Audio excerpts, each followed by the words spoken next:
السلام علیکم ورحمۃ اللہ وبرکاتہ۔ میں ہوں ڈاکٹر حامد شافی اور آپ دیکھ رہے ہیں شافیہ سوشل میڈیا۔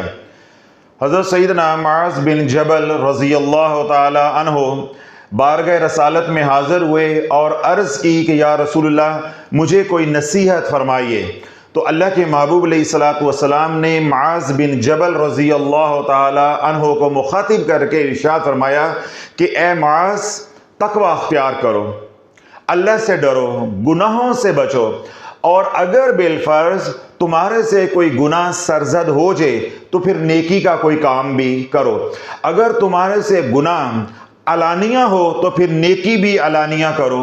اگر تمہارے سے گناہ جو سرزد ہو وہ پوشیدہ ہو، مخفی ہو، تو پھر نیکی کا کام بھی پوشیدہ کرو، مخفی کرو۔ اور دوسری نصیحت جو اللہ کے نبی علیہ الصلوۃ والسلام نے حضرت سیدنا معاذ بن جبل رضی اللہ تعالی عنہ کو کی، آپ نے فرمایا کہ اے معاذ، جب تو کسی پتھر کے پاس سے گزرے یا کسی درخت کے پاس سے تیرا گزر ہو تو کثرت سے اللہ کو یاد کرو، کثرت سے اللہ کا ذکر کرو۔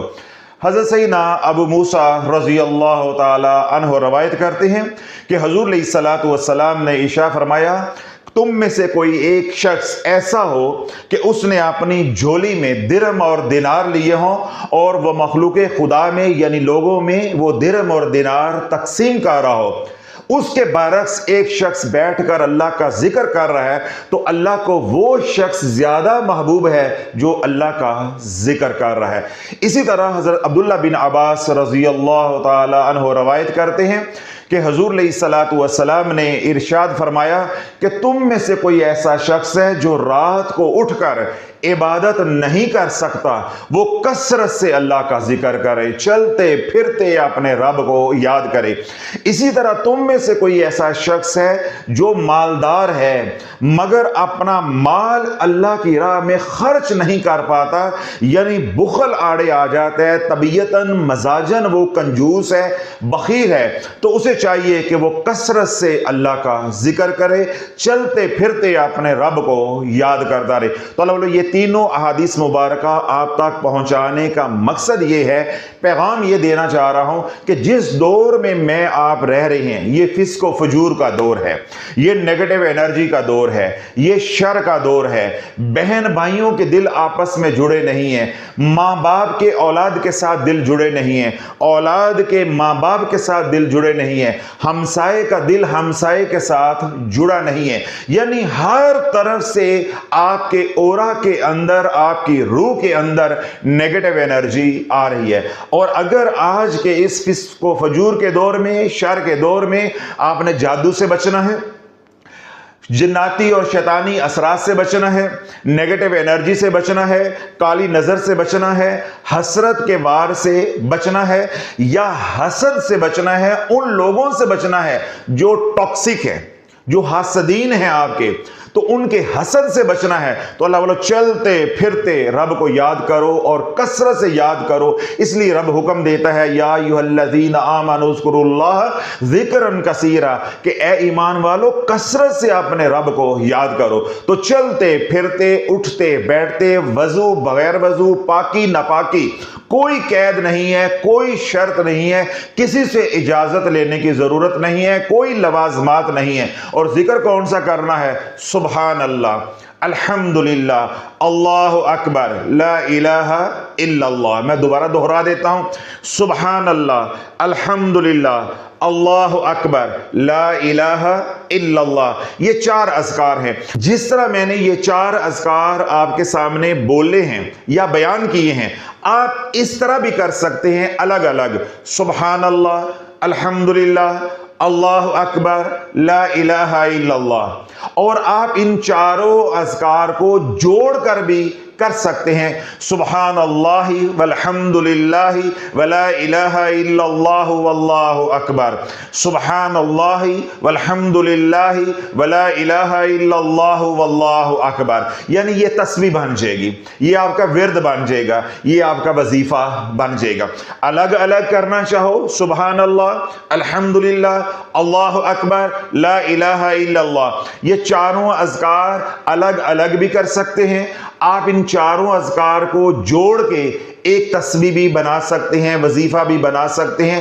جوڑ کے کرنا آسان ہے تو جوڑ کے کر لو، الگ الگ کرنا آسان ہے تو آپ الگ الگ بھی کر سکتے ہیں۔ مقصود اور مطلوب یہ ہے کہ ہر پل اللہ کی تسبیح کرو، اللہ کی پاکی بیان کرو، اس کی حمد کو بیان کرو، تحلیل کو بیان کرو، اللہ کی کبریائی اور اللہ کی عظمت کو بیان کرو، اللہ کی عظمت کو ہر وقت اپنے دل کے اوپر محسوس کرو، اس کا ادراک حاصل کرو۔ اللہ جب اس کیفیت کے اندر آپ رہیں گے تو آپ ڈائمنڈ انرجی کے ساتھ جڑے رہیں گے۔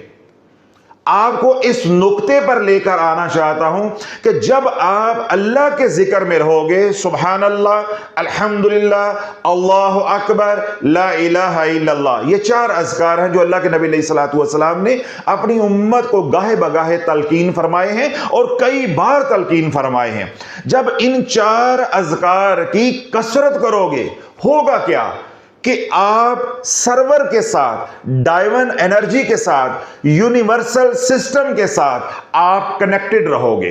تو جب آپ ڈائیون انرجی کو اپنی روح کے اندر گین کرو گے، پرسیو کرو گے، ریسیو کرو گے، تو آپ کے اورا کے اندر پازیٹیو انرجی بڑھتی جائے گی، آپ کی روح کے اندر ہیلنگ انرجی بڑھتی جائے گی۔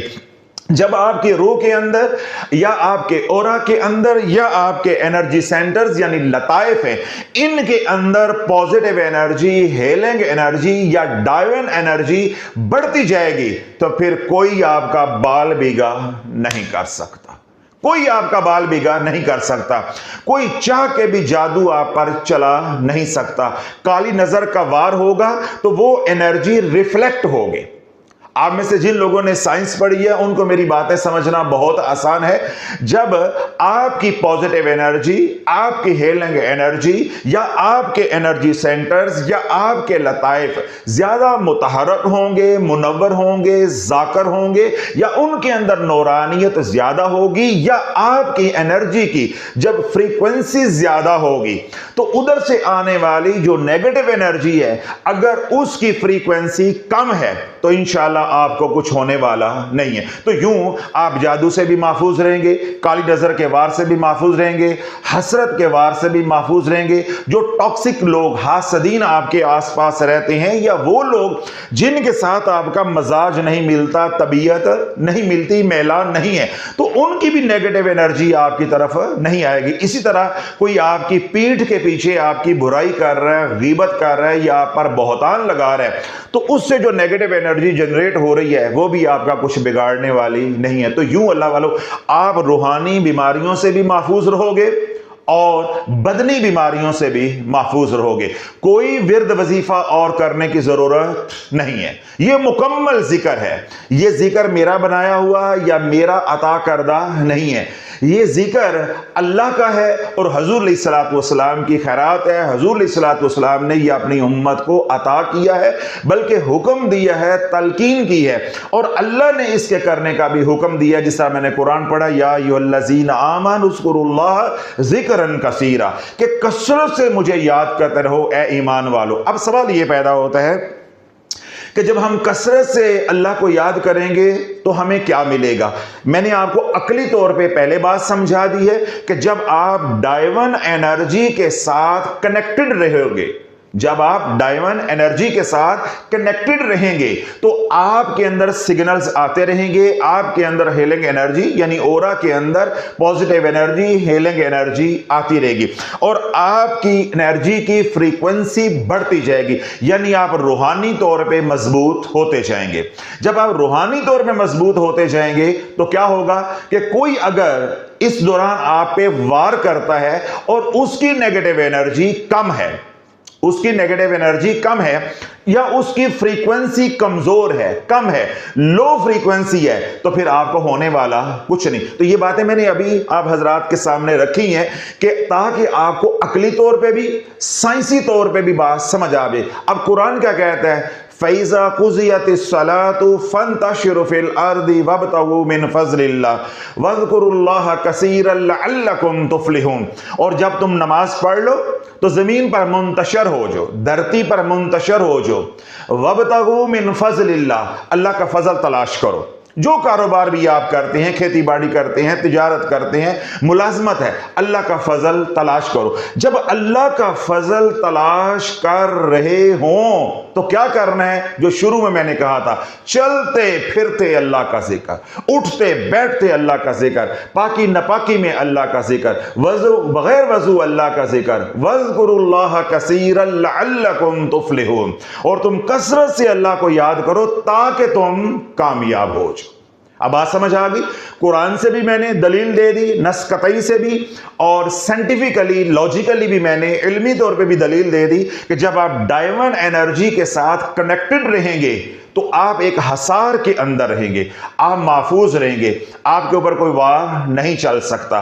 اور جوں آپ روحانی طور پہ مضبوط ہوتے جائیں گے یا آپ کے لطائف ذاکر ہوتے جائیں گے، ان کے اندر روحانیت اور نورانیت بڑھتی جائے گی، ان کے اندر انرجی بڑھتی جائے گی، تو پھر کم انرجی والا آپ کا کچھ بگاڑ نہیں سکتا۔ جس طرح بدنی لحاظ سے آپ بات کو سمجھنے کی کوشش کریں کہ کوئی شخص بدنی طور پہ یعنی جسمانی طور پہ آپ سے کمزور ہے تو وہ آپ کا کچھ بگاڑ نہیں سکتا۔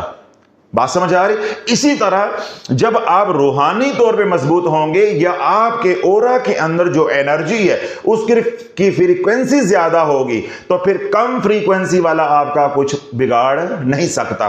اب المیہ یہ ہے یا بدبختی یہ ہے یا لا علمی یہ ہے کہ ہم یہ باتیں سمجھ کے راضی نہیں ہیں۔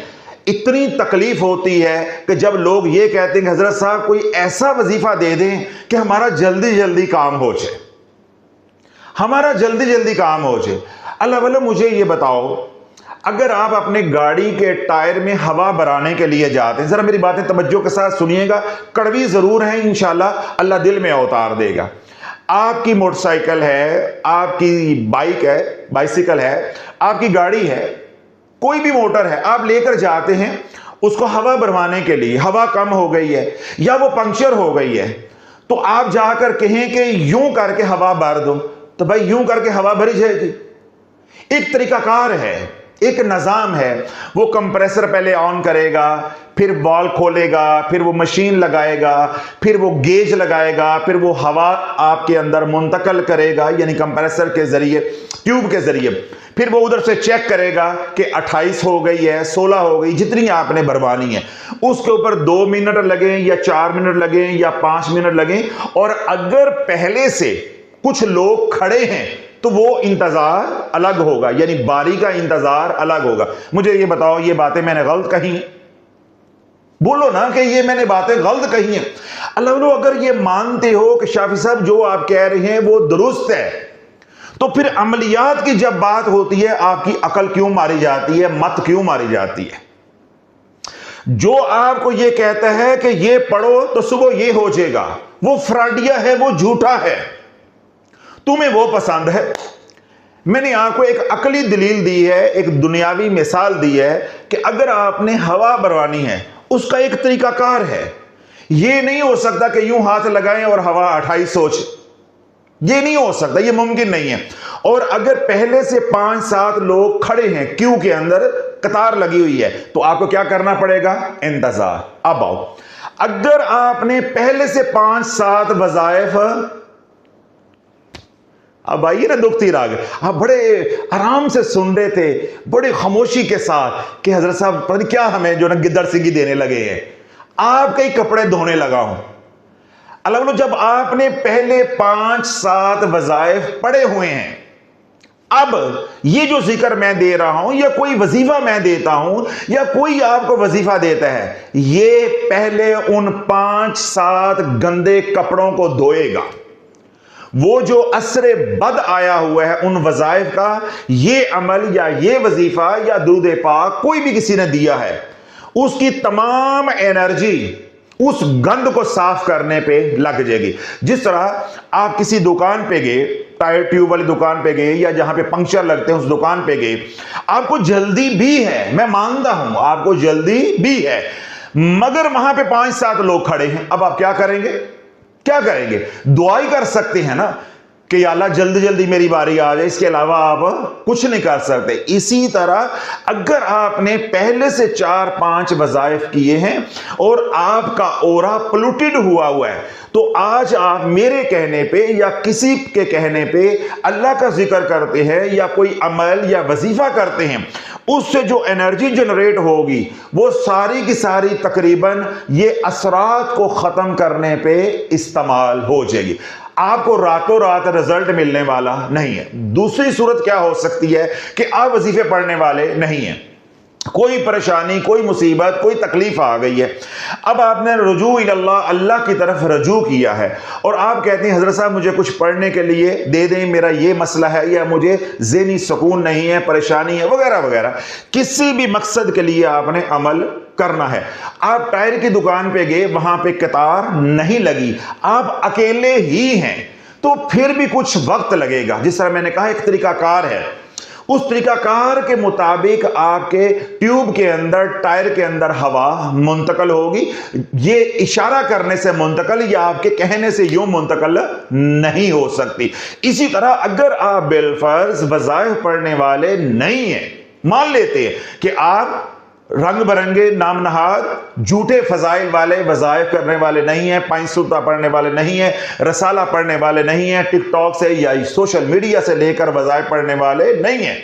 آج آپ نے کسی مصیبت کی وجہ سے یا محض اجر و ثواب کی وجہ سے عمل شروع کرنا ہے, اور یہی عمل شروع کرنا ہے سبحان اللہ, الحمدللہ, اللہ اکبر, لا الہ الا اللہ, یہی عمل کرنا ہے.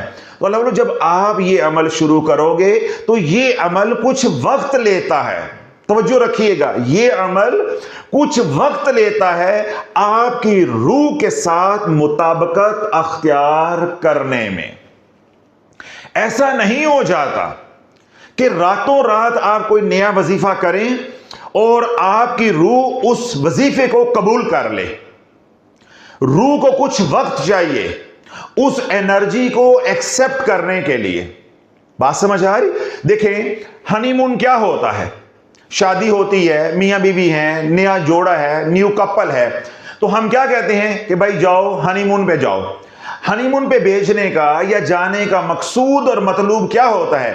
یہ اکیلے ہوں گے, تنہائی میں ہوں گے, ایک دوسرے کو ان کو سمجھنے کا موقع ملے گا, یعنی ان کا مزاج آپس میں مل جائے گا, ان کی انرجی آپس میں میچ ہو جائے گی.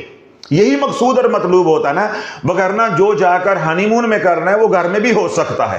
تو ہنی مون پہ بھیجنے کا مقصود اور مطلوب یہ ہوتا ہے کہ دوسرے لوگ ان کی زندگی کے اندر مداخلت نہ کرے, وہ وقت ایک دوسرے کو دیں. صرف لوگوں کو وقت نہ دیں 5 دن کے لیے, 10 دن کے لیے, 3 دن کے لیے, جتنے دن کے لیے بھی آسانی ہے, وہ الگ تھلگ رہیں, ایک دوسرے کو سمجھیں, ایک دوسرے کے مزاج سے آشنا ہوں. یہ بات سمجھ آتی ہے؟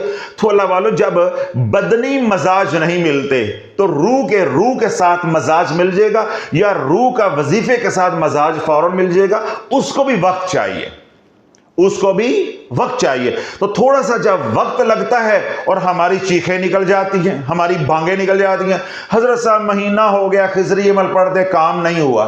تو میں نے کہا میں نے آپ کو گارنٹی کارڈ دیا تھا, یہ وارنٹی کارڈ دیا تھا کہ مہینے بعد کام ہو جائے گا. بھائی کام نہیں ہوا, میں نے قرآن بتایا ہے, مثال کے طور پہ خضری عمل بتایا ہے, میں نے قرآن بتایا ہے. تو قرآن کس کا ہے؟ کلام اللہ کا ہے. اللہ سے رابطہ کرو, اللہ سے رابطہ کرو. پھر اللہ تجھے دوبارہ قرآن دہرائے گا, تجھے رب سنائے گا, تیرے دل میں ڈالے گا, یا کسی کی زبان سے کہلوائے گا وَلَا يَزِيدُ الظَّالِمِينَ إِلَّا خَسَارًا, کہ ظالمین کو قرآن سے نفع نہیں ہوتا. جب اعتقاد ہی نہیں ہوگا تو نفع کیسے ہوگا؟ نمبر 1. دوسرا یہ کہ جب ہم جلد باز ہوں گے, شیطان کے رستے پہ ہوں گے, تو نفع کیسے ہو جائے گا؟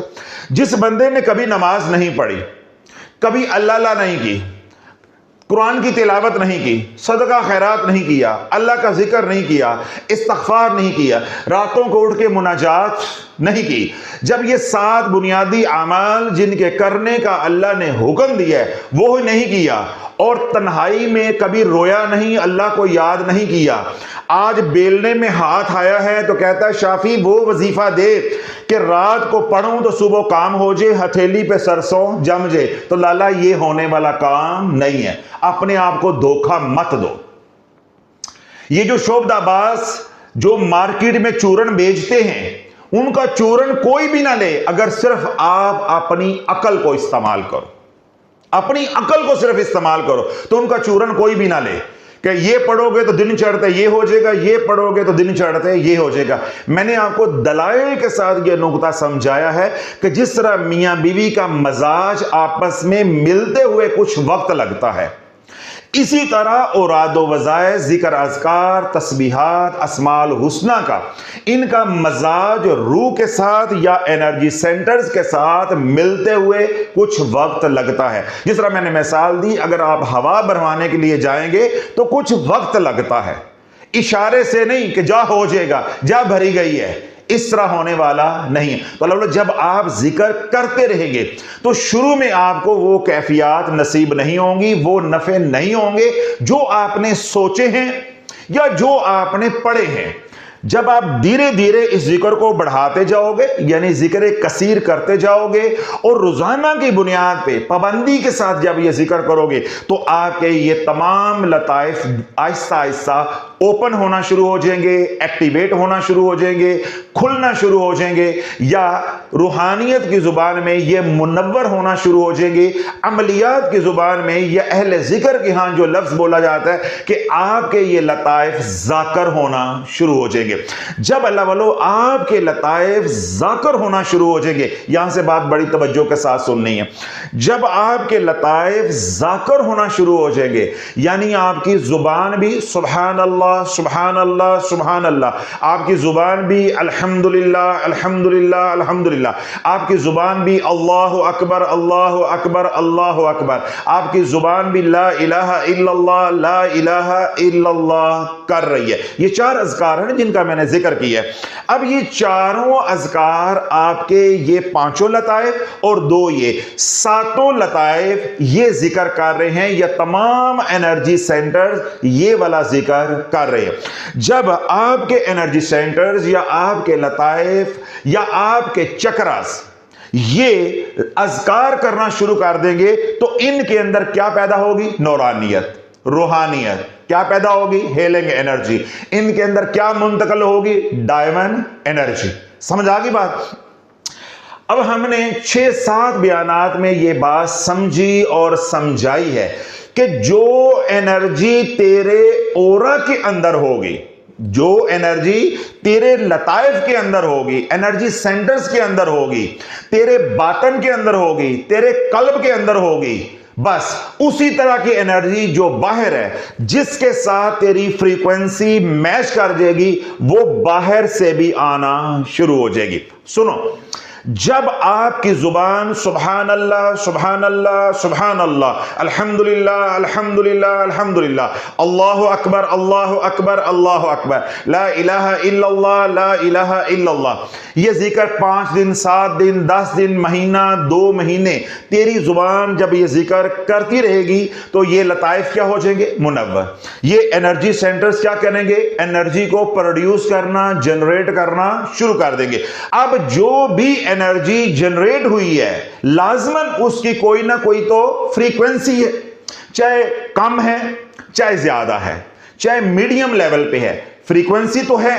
اب جس فریکوینسی کی انرجی آپ کے اندر ہوگی، اسی فریکوینسی کی انرجی پوری کائنات میں جہاں جہاں بھی ہوگی وہ بھی تیری طرف فلو کرنا شروع کر دے گی، پھر تو الٹیاں بھی مارے گا، سیدھیاں ہوتی جائیں گی۔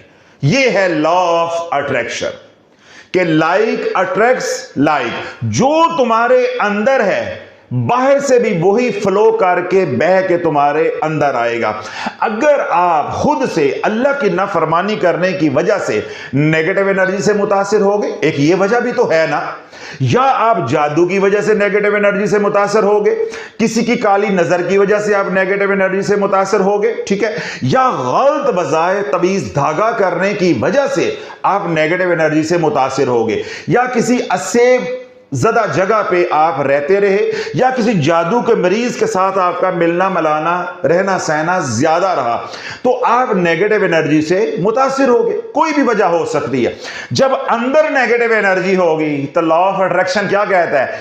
باہر سے بھی اسی فریکوینسی کی نیگیٹو انرجی آنا شروع ہو جائے گی. تو میں اکثر یہاں جو لوگ آتے ہیں شافیہ روحانی سینٹر انٹرنیشنل پہ ملاقات کے لیے بالمشافہ، تو میں ان کو کیا کہتا ہوں کہ اب تمہارے اوپر وہ کیفیت آ جائے گی یا تمہارے اوپر وہ حال طاری ہو جائے گا کہ تم سونے کو بھی ہاتھ ڈالو گے وہ بھی مٹی ہو جائے گا. کہتا ہوں کہ نہیں کہتا کہ سونے کو بھی ہاتھ ڈالو گے تو مٹی ہو جائے گا. کیوں ہو جائے گا؟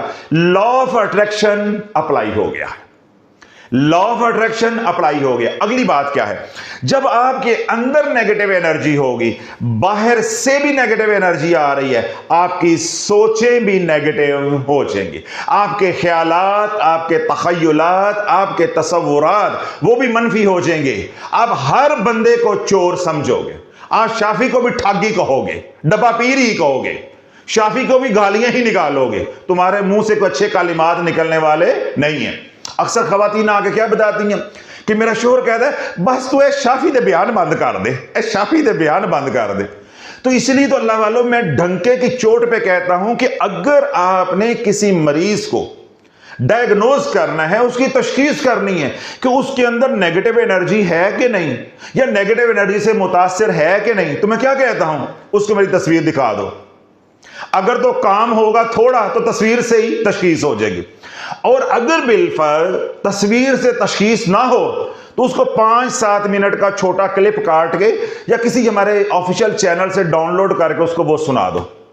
اس کے بعد پھر جو ہوگا نا تیرے ساتھ، میرے ساتھ تو ہونا ہی ہونا، جو تیرے ساتھ ہوگا پھر وہ مجھے بتانا کہ تیرے ساتھ کیا ہوا ہے. یہ 3 لٹمس ٹیسٹ بتاتا ہوں نا، تو 2 ہو گئے. تیسرا یہ کہ اگر پھر بھی کوئی کمی رہ جائے تو 4K کی کوئی بھی خوشبو، کوئی بھی پروڈکٹ جو انرجائزڈ ہوتی ہے وہ بس ایک سلائی اس کو لگا دو. خاص طور پہ امبر العود کی لگا دو، کمبوڈین عود کی لگا دو، شوال کی لگا دو، بلیک عود کی لگا دو. ٹھیک ہے، اس طرح کی جو تیز خوشبوئیں ہیں ان کی ایک سلائی لگا دو. پھر اس کے بعد جو ہوگا آپ کے سامنے کھل کر آ جائے گا کہ یہ کس درجے کا نیگیٹو انرجی سے متاثر ہے. تو اللہ جب آپ نیگیٹو انرجی سے متاثر ہوگے، آپ کے اندر نیگیٹو انرجی آ گئی، جس طرح میں نے کہا چاہے اللہ کی نافرمانی کی وجہ سے، جادو کی وجہ سے، کالی نظر کی وجہ سے، حسرت کے وار کی وجہ سے، یا کسی ٹاکسک بندے کے ساتھ رہن سہن آپ کا زیادہ اس وجہ سے، یا آپ کے گھر میں اسیب تھا آپ اس جگہ پہ رہتے رہے اس وجہ سے نیگیٹو انرجی منتقل ہو گئی، یا آپ غلط اراد و وظائف طویز دھاگا کرتے رہے، کسی جادو ٹونے کرنے والے کے آستانے پہ آپ جاتے رہے تو نیگیٹو انرجی فلو کر گئی. جب آپ کے اندر نیگیٹو انرجی ہوگی تو باہر سے کون سی آئے گی؟ Negative energy. جس فریکوینسی کی یہ انرجی ہوگی، جس طاقت کی یہ انرجی ہوگی، اسی طاقت کی اسی فریکوینسی کی انرجی باہر سے بھی اندر آئے گی. تو اندر پہلے ہی نیگیٹو انرجی ہے، باہر سے بھی نیگیٹو انرجی آئے گی، تو تبھی تو میں بولتا ہوں کہ سونے کو بھی ہاتھ ڈالو گے وہ بھی مٹی ہو جائے گا. اس کے برعکس آپ نے ذکر کیا سبحان اللہ، الحمدللہ، اللہ اکبر، لا الہ الا اللہ، کرتے گئے. جو شافی نے کہہ دیا بس پلے باندھ لیا، ہم نے کچھ نہیں کرنا، ہم نے صرف یہ کرنا ہے، فاتقوا اللہ ما استطعتم، اللہ سے ڈرو جتنی تمہارے اندر استطاعت ہے، گناہوں سے بچتے رہے اور یہ ذکر کرتے رہے. 2 مہینے کے بعد، 4 مہینے کے بعد پہلے جو تختی گندی ہوئی تھی وہ صاف ہو جائے گی. اس کے بعد آپ کے انرجی سینٹرز کے اندر پوزیٹیو انرجی بڑھنا شروع ہو جائے گی، روحانیت بڑھنا شروع ہو جائے گی، نورانیت بڑھنا شروع ہو جائے گی، آپ کی قلب کی صفائی ہونا شروع ہو جائے گی. جب آپ کے اندر ڈائیون انرجی، آپ کے اندر ہیلنگ انرجی، آپ کے اندر پوزیٹیو انرجی بڑھتی جائے گی. دوبارہ اپلائی کرو لا آف اٹریکشن. باہر سے کیا آئے گا؟ باہر سے بھی پازیٹیو انرجی آئے گی. جس طرح اندر نیگیٹو ہوگی تو باہر سے بھی نیگیٹو فلو کرے گی, بہہ کر آئے گی. اسی طرح اگر اللہ کے ذکر کی وجہ سے اور اللہ کی نافرمانی سے بچنے کی وجہ سے, حضور علیہ الصلوۃ والسلام کے عشق اور محبت کی وجہ سے اندر پازیٹیو انرجی پیدا ہو جاتی ہے, یا کسی ولی کامل کے ہاتھ میں تو نے ہاتھ دے دیا ہے, تیرا ایک رابطہ بن گیا ہے, تو ضابطے سے رابطے کی طرف آ گیا ہے, تجھے نسبت مل گئی ہے, اب ادھر سے بھی پازیٹیو انرجی آئے گی. جو تو اعمال کر رہا ہے ادھر سے بھی پازیٹیو انرجی آئے گی. تو باہر سے کون سی انرجی آئے گی؟ پازیٹیو. اب تو الٹیاں بھی مارے گا تو اللہ سیدھیاں کر دے گا. تو جو پہلے میں نے نقطہ سمجھایا ہے اس میں کیا ہے کہ آپ سیدھیاں بھی مارو گے تو وہ الٹیاں ہوتی جائیں گی. کیوں؟ آپ نے کھینچنی نیگیٹو انرجی ہے. تو جب نیگیٹو انرجی کو باہر سے اپنے اندر انفلو ہونے دو گے, تو میں نے پہلے کیا بولا کہ تیری سوچیں اگر پہلے مثبت تھیں تو تب بھی تو اوور تھنکنگ کا شکار ہو جائے گا. اوور تھنکنگ سے مراد negative overthinking, negative over thoughts, یعنی ایک ہی منفی بات کو بار بار بار بار بار بار سوچے گا. اس نے میرے بارے میں یہ کیوں کہا, بس بات پکڑ لی اس نے. مثلا میں ہی ہوں, لوگ میرے ہاتھ بھی چومتے ہیں اور ہمیں ڈبہ پیر بھی کہتے ہیں.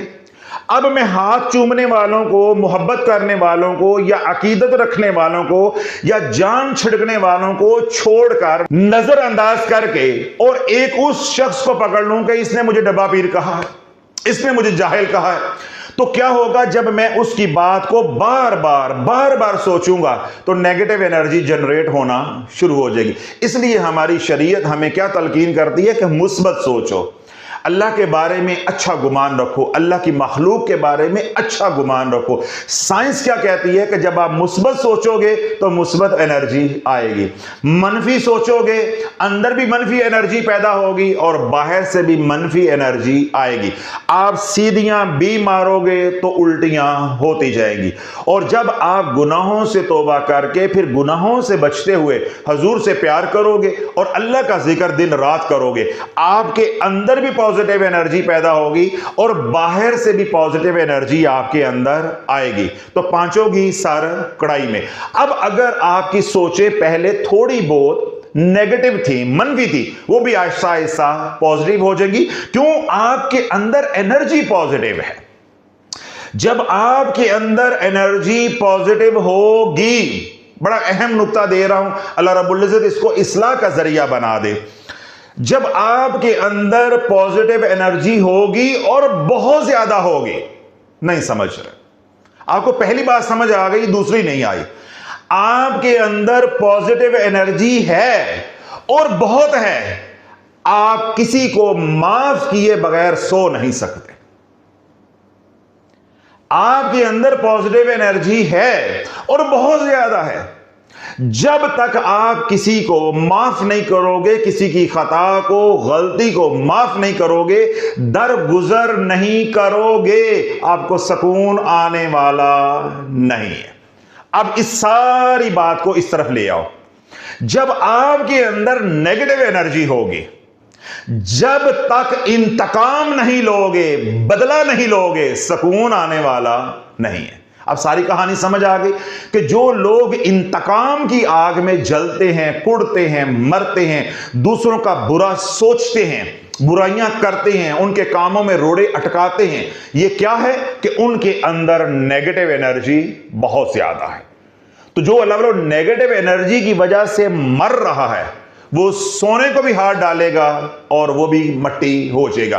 اور جو پازیٹیو انرجی کی وجہ سے چڑھ رہا ہے, بلندیوں کی طرف بڑھ رہا ہے, پرواز کر رہا ہے, میں نے کیا کہا کہ اس کی پہچان میں نے بتائی ہے. کوئی آپ سے خطا ہو جاتی, غلطی ہو جاتی ہے, وہ فوراً اس کو درگزر کر دے گا, بات کو رفع دفع کر دے گا. وہ کبھی بھی اپنے دل میں بات, اللہ جب آپ کے اندر پازیٹیو انرجی ایک آپٹیمل لیول تک پہنچ جائے گی, جو کہ ہونا ضروری ہے مومن کے لیے, جب اس لیول تک پہنچ جائے گی, اگر آپ سے خطا ہو گئی ہے تو معافی مانگے بغیر آپ کو سکون نہیں آئے گا. اور اگر کسی نے غلط کر دیا ہے, کسی سے غلطی ہو گئی ہے, تو اسے معاف کیے بغیر سکون نہیں آئے گا۔ یہ ہے پازیٹیو انرجی کی پہچان۔ تو آج میں نے آپ کو یہ بات بھی بتا دی کہ اگر آپ چاہتے ہیں چہرہ شناسائی، جو کہتے ہیں نا لوگوں کے چہرے پڑھ لیتے ہیں، فیس ریڈنگ کر لیتے ہیں، ہم لوگوں کو بھانپ لیتے ہیں، یہ ایک علم ہے۔ میں نے آج آپ کو یہ علم بھی 2-3 فکروں میں دے دیا ہے۔ اگر آپ نے دیکھنا ہے کوئی اللہ کا ولی ہے، ولی کامل ہے، بزرگ ہے، یا اس کے پاس روحانیت ہے، نورانیت ہے، اس کے پاس ڈائیون انرجی ہے، اس کے پاس پازیٹیو یا ہیلنگ انرجی ہے، میں نے آپ کو 2-3 فکروں میں ساری بات، ساری کہانی جو ہے وہ سنا بھی دی ہے، سمجھا بھی دی ہے۔ اگر اس سے کوئی غلطی ہو گئی ہے تو وہ معافی مانگے بغیر رہ نہیں سکے گا، اور اگر کسی نے اس کا برا کر دیا ہے، نقصان کر دیا ہے، تو اس کو معافی دیے بغیر وہ رہ نہیں سکے گا۔ اس کے برعکس اگر نیگیٹو انرجی لطائف کے اندر آ گئی ہے، ٹھیک ہے، ساٹنز انرجی آ گئی، شیطان کی انرجی، شر اندر آ گیا ہے، تو جب شر اندر آ جائے گا تو وہ انتقام لیے بغیر رہ نہیں سکے گا، انتقام لیے بغیر رہ نہیں سکے گا۔ اور اگر اس نے کسی کا برا کر دیا ہے تو وہ کہے گا کیا ہو گیا، جس طرح فاروق صاحب کہتے ہیں کیا ہو گیا، ایک ٹوکن ہی تھا نا، آگے کو پیچھے کر دیا تو کیا ہو گیا۔ پھر جو خواتین فاروق صاحب کی کرتی ہیں نا، کہتی ہے بابا مر جے نا، یہی بابا روڑی ہو جاتا، شافی نو ملن نہیں دینا، کہتا 5 منٹ ہو گئے، نکلو باہر، دفتر تو نکلو باہر، جلدی کرو جلدی کرو، بی بی آ جاؤ نا، اور بھی لوگ بیٹھے ہوئے ہیں۔ اب میں نے آپ کو کیا بات سمجھائی ہے کہ اگر اللہ نہ کرے آپ کے لطائف کے اندر نیگیٹو انرجی بڑھ گئی یا کسی کے اندر بڑھ گئی ہے، آپ فیس ریڈنگ کرنا چاہتے ہیں، آپ بندے کو ٹریس کرنا چاہ رہے ہو، آپ بندے کو کیٹیگرائز کرنا چاہ رہے ہو، یہ کس ٹائپ کا بندہ ہے، یہ کون سا نمونہ ہے، پازیٹیو ہے نیگیٹو ہے، یہ نمونہ منفی ہے یا مثبت ہے؟ مثبت کا میں نے بتا دیا ہے۔ منفی ہوگا تو میں نے کیا کہا کہ اگر آپ سے خطا ہو جائے گی تو معاف نہیں کرے گا، بدلہ لے کر رہے گا، کینہ بغض اس کے اندر رہے گا، وہ انتقام کی آگ میں جلتا رہے گا، جب تک انتقام نہیں لے گا اسے سکون آنے والا نہیں ہے، پہلی بات۔ اور اگر السلام علیکم ورحمۃ اللہ وبرکاتہ، میں ہوں ڈاکٹر حامد شافی اور آپ دیکھ رہے ہیں Shafia social media. Shafia social media کے پلیٹ فارم پہ آج جو سوال ہے وہ یہ ہے، السلام علیکم ورحمۃ اللہ وبرکاتہ۔ حضرت صاحب الحمدللہ آپ کے بیانات سن کر بہت اصلاح ہوئی ہے، آپ کو عرش چینل عملیات اور روحانیات کے لیے مختص کرنے پر مبارک ہو۔ میرا سوال یہ ہے کہ کیا درود ابراہیم پڑھنا لازمی ہے؟ یہ ان کا پہلا سوال ہے۔ یا کون سا درود پاک کا صیغہ پڑھنا لازمی ہے؟ یہ ان کا دوسرا سوال ہے۔ جس طرح مختلف طریقت کے سلاسل میں درود پاک کا صیغہ پڑھنے کو تلقین کیا جاتا ہے اور آپ نے وہی صیغہ پڑھنا ہوتا ہے، کوئی اور نہیں پڑھ سکتے، اس کے بارے میں تفصیلی بیان فرمائیں، جزاک اللہ خیر۔ محمد ہاشم چشتی صاحب ہیں، ان کا تعلق ہے ڈجکوٹ سے، فیصل آباد۔ میرا خیال ہے سوال آپ کو سمجھ آ چکا ہوگا۔ اگر آپ کو کوئی اشکال ہے یا سوال سمجھ نہیں آیا تو میں دوبارہ بھی اس کا لب لباب آپ حضرات کے سامنے رکھ دیتا ہوں۔ محمد ہاشم چشتی صاحب سوال کر رہے ہیں، کیا درود ابراہیم پڑھنا لازم ہے؟ یہ ان کا پہلا سوال ہے۔ اگر بالفرض درود ابراہیم پڑھنا لازم نہیں ہے، یعنی فرض نہیں ہے، تو پھر کون سا صیغہ پڑھنا فرض ہے یا لازم ہے؟ درود پاک کا کوئی بھی صیغہ، چاہے درود ابراہیم ہو، بڑا صیغہ ہو، یا صلی اللہ علیہ وسلم ہو، یا صلی اللہ علی محمد یعنی درود فتح ہو، چھوٹا صیغہ ہو، کوئی بھی صیغہ پڑھنا فرض نہیں ہے۔ جو شریعت کا مسئلہ ہے وہ صرف اتنا ہے کہ ایمان لانے کے بعد مرنے سے پہلے اگر آپ نے یہ قرآن کا حکم سنا، یا ایھا الذین آمنوا صلوا علیہ وسلموا تسلیما، تو آپ کے اوپر زندگی میں جتنی بھی مہلت آپ کو ملی، ایمان لانے کے بعد ایک بار درود پڑھنا واجب ہے، فرض ہے۔ زندگی میں ایک بار، زندگی میں ایک بار۔ جو دوسرا سکول آف تھاٹ ہے وہ یہ ہے کہ جب بھی حضور کا نام آئے تو پہلی بار درود پاک پڑھنا واجب ہے۔ جب بار بار سرکار علیہ الصلوۃ والسلام کا اسم پاک آئے تو حضور علیہ الصلوۃ والسلام پر درود بھیجنا مستحب ہے، واجب نہیں ہے۔ یہ دوسرا مسئلہ ہے شریعت کا۔ اگر آپ کو ایمان لانے کے بعد مہلت ہی اتنی ملی ہے کہ آپ نے اللہ کا حکم سنا، یا ایھا الذین آمنوا صلوا علیہ وسلموا تسلیما، اور آپ نے یہ بول دیا صلی اللہ علیہ وسلم، تو آپ کا فرض ادا ہو گیا، یعنی اس حکم کی تعمیل ہو گئی۔ کوئی خاص صیغہ پڑھنا فرض نہیں ہے۔ البتہ یہ جو اس طرح کے سوالات یا اشکالات پیدا ہوتے ہیں وہ کیوں ہوتے ہیں کہ ہمیں معلوم ہی نہیں ہے کہ درود کے معنی کیا ہے۔ مسئلہ یہ بنا ہوا ہے، ہم سمجھتے ہیں کہ درود کوئی الگ عمل ہے۔ درود میں کئی بار عرض کر چکا ہوں اپنے بیانات کے اندر، فارسی زبان کا لفظ ہے۔ جب اس کی نسبت بدلتی ہے، اس کے معنی بدلتے ہیں، یہ کثیر المعانی لفظ ہے۔ جب اس کی نسبت اللہ کے ساتھ ہوگی اس کے معنی کچھ اور ہوں گے، اس کی نسبت ملائکہ کے ساتھ ہوگی تو اس کے معنی کچھ اور ہو جائیں گے، اس کی نسبت جمادات، حیوانات، نباتات کے ساتھ ہوگی تو اس کے معنی کچھ اور ہوں گے۔ جب درود کی نسبت جنوں انس کے ساتھ ہوگی جو شریعت کے مکلف ہیں تو اس کے معنی ہوں گے دعائے رحمت، دعائے برکت، دعائے سلامتی۔ آپ دعا کسی بھی طرح کے کلمات کے اندر یا کسی بھی طرح کے الفاظ کے اندر کر سکتے ہیں۔ یہ فرض نہیں ہے کہ آپ نے وہی دعا کرنی ہے جو اللہ کے نبی علیہ الصلوۃ والسلام نے تلقین کی ہے، یا آپ نے درود ابراہیم کی صورت میں ہی درود پڑھنا ہے، نہیں۔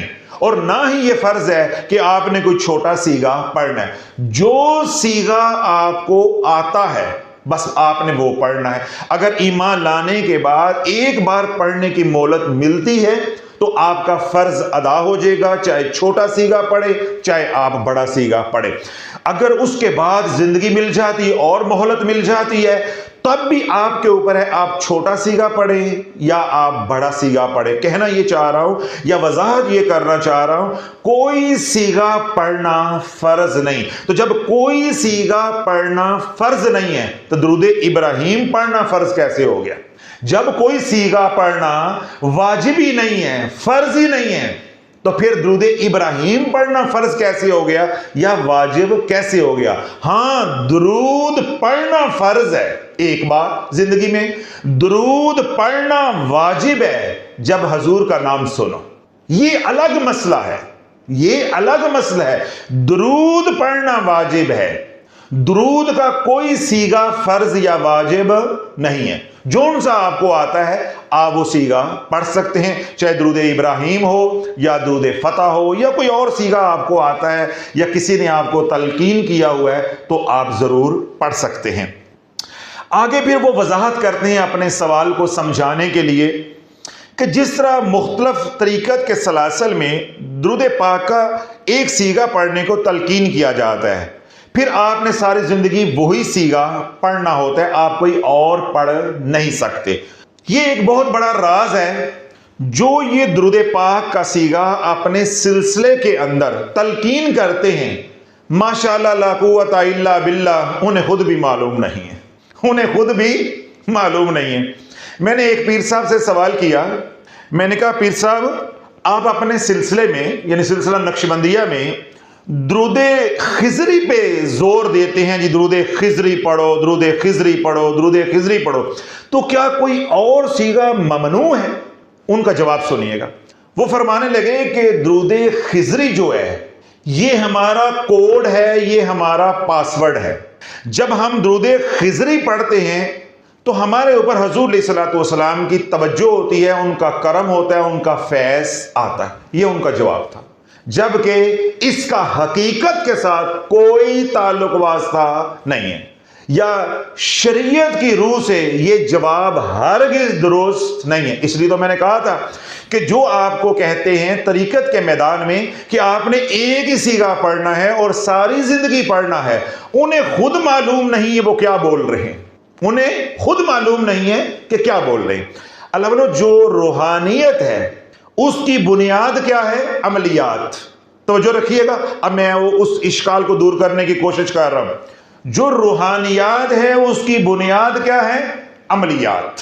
تو عملیات کس کی جمع ہے؟ عمل کی. عمل کی یعنی کئی اعمال ہیں، ان میں سے ایک عمل ہے درود پاک.